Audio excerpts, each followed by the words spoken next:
Good morning, adventurers. My name is Ben, and welcome to a morning show where I sit around, drink some tea, and talk about D&D. Okay.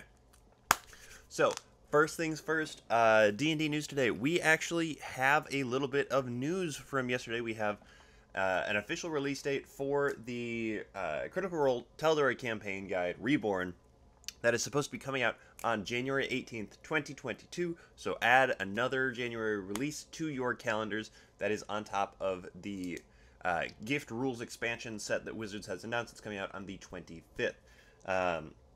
So this actually, I believe, pushes that one, or that one being the Tal'dorei campaign guide Reborn, to being the earliest release of the year, which is that we know of so far, which is really awesome. I'm really excited about this book. Obviously, I'm making a whole video about it here, but I'm super, super excited about it, and I cannot wait to get my hands on a copy of that. Moving on to streams for today, it is in fact Thursday, which means that first we have Black Dice Society on twitch.tv/DND, and then we have Critical Role, obviously, at 10 p.m. Eastern on Twitch and YouTube. Go ahead and check it out if you've been keeping up with Campaign 3 so far. I am excited. I am getting to watch live for the first time in a little while here because I have been playing catch-up from working so much. So I'm really excited to get to see that again. And just a reminder that hopefully very soon I will be posting a small, very joke-based D&D campaign on this YouTube channel, in addition to then being in and playing in a D&D stream / campaign that is going to be happening, launching in January, which I am both very excited about. I am very excited about for both of those things. So keep your eye out if you're looking forward to those, and I can't wait to get those to you guys. Moving on from that to T&D. Today we have, it felt like a Critical Role day, so I just kind of kept going. We have the Dead People Tea mug with, this isn't Critical Role tea, but with my, oh, come on, my just green tea in it. Love it.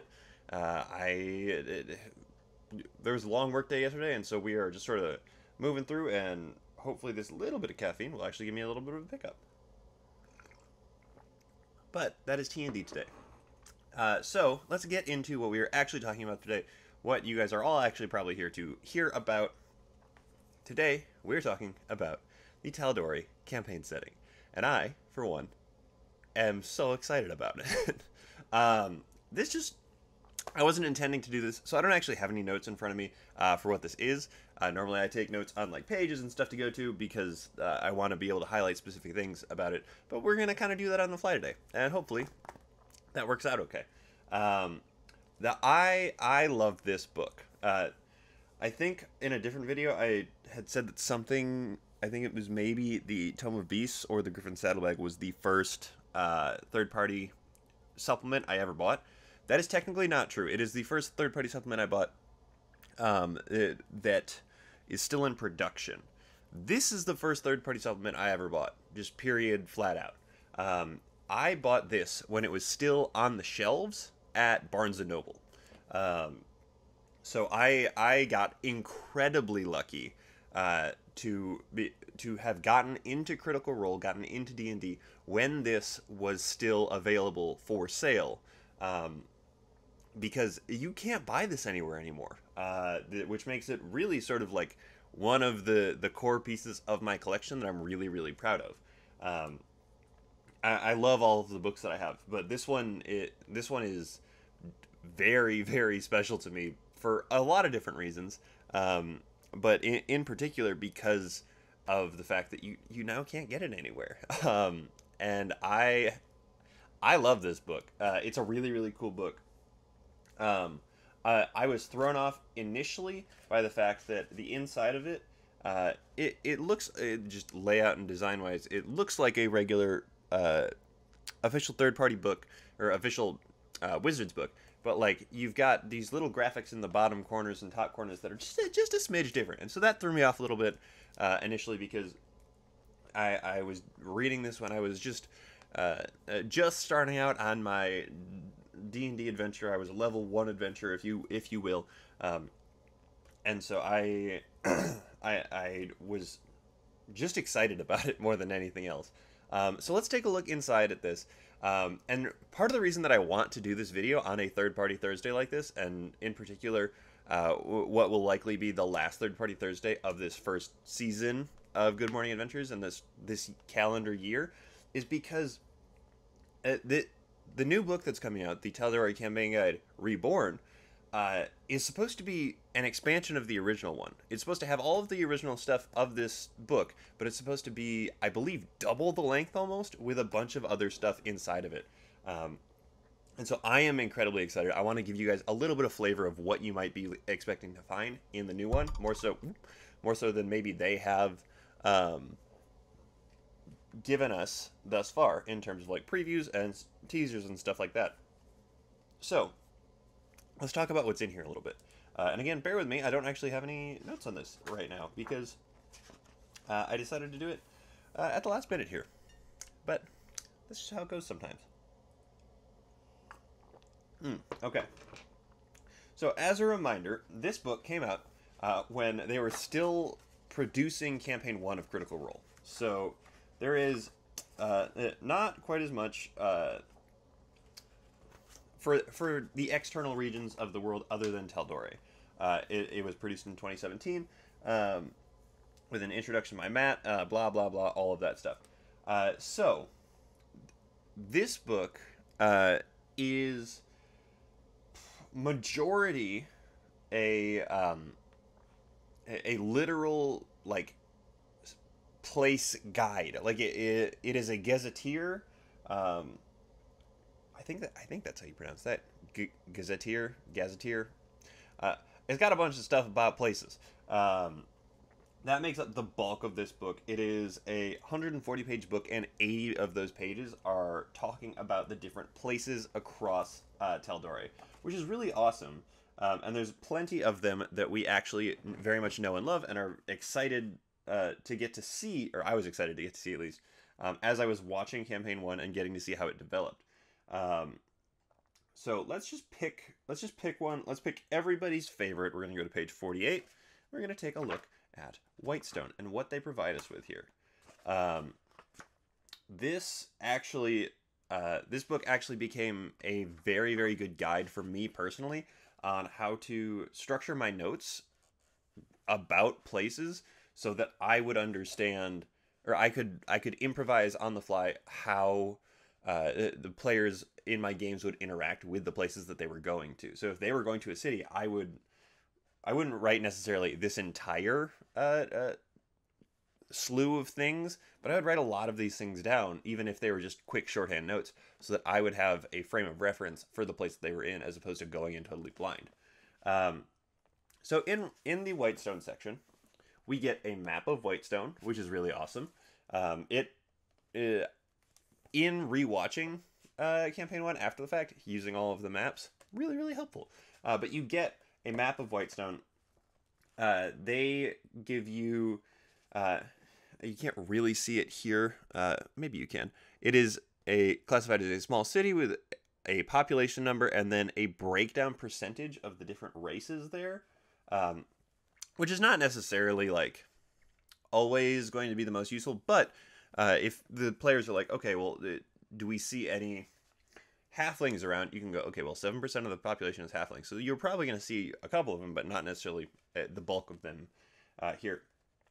They talk about Scars of the Briarwoods, meaning like what the residual is, because technically this all takes place after the events of, or pretty much right at episode 90-ish of Critical Role Campaign 1. So everything before that they write about, or Matt writes about, as if it is history, and they don't really mention the stuff that comes after it. They talk about Whitestone as an export in addition to as a city. There's a section about landmarks, the major places that the players are going to be able to go and see. They talk about the government and how it's broken down in there. They talk about the different types of crime that you're likely to run into and the prevalence of crime. In addition to some major landmarks like the castle, the corrupted ziggurat, the sun tree, the Grey Field, which is the eastern graveyard on the outskirts of the city, which we don't necessarily see a whole lot of interaction with in the actual campaign. So it's cool that it's in here. The Illusory Barrier, which is obviously from the Chroma Conclave arc, and then Galdrick the Wolf, which is a fun. He's a box on his own over here. This gray box, but it's nice little stuff like that that's just tossed in. Also, there is an illustration here of the Sun Tree. I could not fathom how massive the Sun Tree was until I saw this picture here with all of the structure around it that makes it gigantic. And then finally, he capped off each of the different places with an adventure hook or three suggestion, essentially. So with Whitestone, they only have one for mid-level players, obviously low, mid, high level players, where they talk about members of the Pale Guard having found fresh blood splattered across the stones and grave markers of the Greyfield for 3 consecutive nights. With no indication where it came from or why, incidents have been stopped for the moment, but there are concerns in need of investigation. How is the blood appearing in the Greyfield without anyone seeing it or hearing the perpetrator? Who or what is causing it, and why? Will it happen again, and is it building towards some purpose? So it doesn't give you a solution, but it gives you an idea of a different sort of thing that you could be doing in there, which is really awesome. Because so often guides like this or like one-shots or something like that obviously have a built-in structure, but this is more of like a writing prompt kind of thing where you can take it and you can do what you want with it and then you can move forward with it, which is really cool. He gives earlier on in the book a breakdown of the different races of Tal'dorei. You've got pretty much all of your standard races are in Tal'dorei. But he places them a little bit more definitively in the places that they would necessarily be. So a good example of that, talking about within the dwarves, they're obviously like settled in Craghammer as one of their more like culturally significant places. The elves are settled within Singorn as one of their more culturally important places, and so on and so forth. And so it helps you sort of imagine where the spread is going to be of these different people as you make your way through the countryside. One of the most fascinating parts of this book to me is the factions and societies of Tal'dorei section here, because you hear Matt in particular mention all of these different things as you go through campaign 1 and campaign 2, and then you don't get a whole lot of expansion on it in a way that is going to be the most helpful for you to actually understand what they do all the time. So we've got the Arcana Pensophical. That's just the one I'm going to go through because it's sitting in front of me. It lays out what it is, it lays out their goals, and then their relationships, and then major figures within it. So Enchanter Uric Windkeeper, Alchemist Osgrud, Seer Gloria Eos, Magus Seanor, Wiles, Planerider Rin, Tinkerer Quash, Dent Druggle, Arcanist Allura Visorin, Elementalist Drake Thunderbrand, and Realmseer Eskel Rindarian. And so just having little things like that where you have, okay, these are the major players in it. This is what their actual goal is as an organization. This is exactly what they do. This is how they get along with other factions and individuals. That's super helpful, which is why I have been structuring notes that way. They have, there is a section in here on the gods, because obviously Matt has so much lore about the gods baked into his campaign, and the first campaign, of course, was incredibly important, or the gods were incredibly important in it, and so he's got all of his names for them, the names, like the titles that he used for them, because at this point, they were not officially partnered with Wizards by any stretch of the imagination. They were with Green Dragon Press. I believe that's right. Green Ronin Publishing. Never mind, not Green Dragon Press. I'm just wrong. Green Ronin Publishing. And so he couldn't use the official names for them. So you've got like the Scaled Tyrant, which is Tiamat.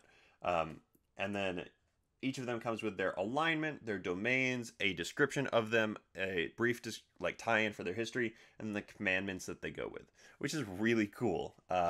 Because it makes it so that the gods are a little bit more accessible, because we don't really have a whole lot of like what the god does in the core books of our official Wizards core books. That's the end of that sentence.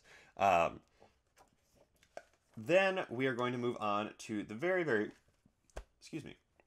last piece of the book here. After the the Gazetteer, to the player options. This is the main reason that I bought this book initially.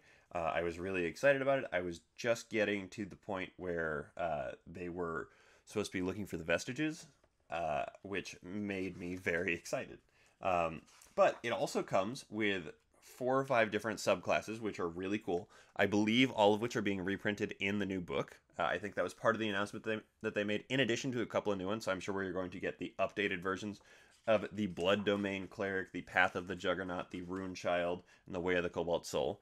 Obviously, he's had a lot of working on the Cobalt Soul in particular.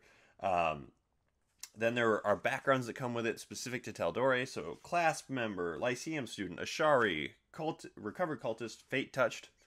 And so that's really awesome. New feats that came with it.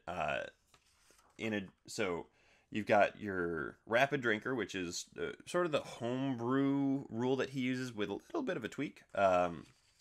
Throne Arms Master, Gambler, Flash Recall, Mending Affinity, Dual Focus, Cruel, etc., etc. But then this section in particular, this is the section that made me actually buy the book when I was looking at it in the store. The Vestiges of Diversions, because I was like, I want to have those in print. I want to be able to find them and not have to Google them every single time. These are all the vestiges that Matt had written at the point in time that they were running this campaign. At least all of the ones that he knew about at that point. There are other ones in here other than the ones that you see on screen, like the Kiss of the Changebringer, the Pyre Maul, the Raps of Diamac, all different vestiges, which are really, really awesome. They walk through their different forms, as well as giving the description in there and all of their features, obviously. And so I have spent a lot of time on these pages because I think they are really, really awesome and really, really cool. Because, I mean, they're some of the most iconic pieces from the first campaign, like single item pieces in the first campaign. So I'm really excited about those. I'm hoping in the new book that we get those back, plus some more vestiges that have not been seen, in addition to the ones that are actually, I guess we might not get any of the ones that have been published in Explorer's Guide to Wildemount, because that is official D&D material now, and they are producing this book themselves.